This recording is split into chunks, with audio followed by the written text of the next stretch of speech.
maji katika jiji la Dodoma na kuhakikisha tunapunguza na kutatua changamoto mbalimbali zilizomo kwenye sekta ya maji katika jiji la Dodoma. Mheshimiwa Waziri, tunashukuru sana. Huu ni mradi wa zaidi ya shilingi bilioni 3 serikali imeutoa kwa ajili ya upatikanaji wa maji safi na salama kwa wananchi wa kata ya Nala na wananchi wa maeneo ya jirani. Mheshimiwa Waziri, eneo hili ni eneo ambalo miamba yake kwa jinsi ilivyopangika ni ngumu sana kupata maji. Tumejaribu zaidi ya mara 3 na miradi mbalimbali. Maji yalikuwa yapatikani. Nimechimba mimi kisima kwa mfuko wa jimbo, fedha yote ilienda, maji ya kupatikana. Akaja Aaron hapa na Duasa, tukachimba katika baadhi ya maeneo zaidi ya mara 3 wamechimba hapa, maji yapatikani. Kwa hiyo ikaamriwa maji ya Nala yatoke Zuzu. Kutoka Zuzu mpaka hapa ni mbali sana. Kwa hiyo ingekuwa ni gharama kubwa sana kusafirisha maji kuyatoa Zuzu kuja kuwalisha wananchi wa Nala.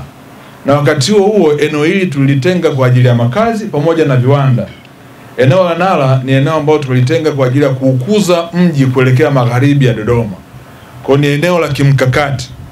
Lakini mkakati huo usingeweza kuwezekana kama maji hakuna. Mheshimiwa Waziri, gharama kutoa maji Zuzu ilikuwa ni kubwa sana. Lakini nilistaajabu tulipokuja kufanya ziara mimi na wewe, uliwaelekeza wataalamu. Najua wewe sio mtaalamu wa maji, lakini uliwaelekeza wataalamu kwamba chimbeni eneo hili. Nakumbuka siku wakati tumepita kwenye vichochoro hapa, eneo hili bado lilikuwa halijasafishwa. Mheshimiwa Waziri, leo tumepata maji hapa lita 94 kwa saa, ambayo ni sawasawa na lita milioni 2,256,000 kwa siku. Maji haya yatasaidia wananchi wa Chihoni, Segu na Nala katikati pale, na atalisha na maeneo ya viwanda. Mheshimiwa Waziri, sina maneno mazuri kwa niaba ya wananchi hao wa Nala na wananchi wa jimbo la Dodoma mjini.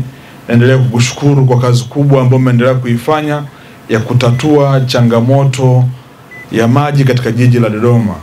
Sisi wananchi wa Nala, kwa kazi kubwa ambayo imefanyika, naomba mpelekee salamu Mheshimiwa Rais kwamba tuko naye na serikali yake na chama chake, na kwamba tutaunga mkono katika jambo kubwa ambalo linakuja, kwa sababu tuliahidi na tumetekeleza.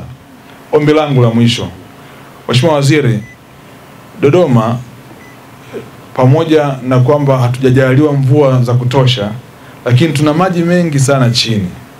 Naomba kama walivyoamua kuweka mguu chini hapa katika jimbo la Dodoma mjini, naomba tusaidie kuendelea kufanya utafiti zaidi.